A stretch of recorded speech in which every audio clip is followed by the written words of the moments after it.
Здравствуйте, меня зовут Скрябин Тимур, я ученик 5 класса, учусь в Намской устной гимназии. Моя сегодняшняя тема — возможности разных платформ в условиях дистанционного обучения.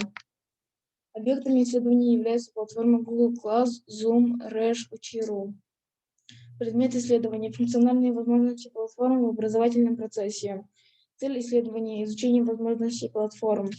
Задача исследования — изучение истории сервисов Google, в том числе и Google Class, с выявлением ключевых точек развития, выявление функциональных возможностей Google Class, выявление области, применяемыми программными обеспечениями в образовательном процессе, методы исследования, применяемые в ходе выполнения работы, анализ электронных источников, изучение функциональных возможностей сервиса Google Class.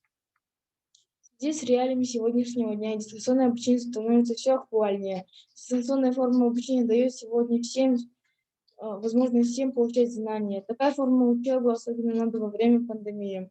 Следовательно, когда мы говорим о процессе дистанционного обучения, мы сразу думаем, как получить знания. Я вкратце расскажу о этих 4 платформах.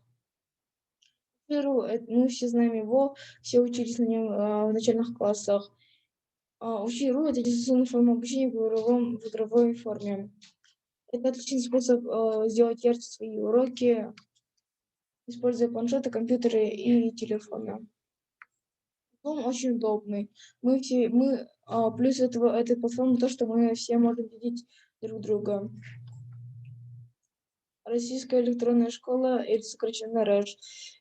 Здесь все курсы и уроки с 1 по 11 класс от лучших учителей страны. Каждый ребенок может получить бесплатное качественное образование. Я сегодня расскажу о Google Class. Google Class позволяет организовать учебный процесс через интернет. Можно создавать классы обучения, добавлять в них учеников. Можно отправлять задания ученикам, организовать тематические обсуждения с учениками. Ученик получает задание через сервис, выполняет его онлайн. Google в документах и прикрепляет свою работу к заданию. Все документы сохраняются в структурированном виде в каталогах. На Google Диск вы можете не беспокоиться о том, что забыли работу дома и так, боже, опять.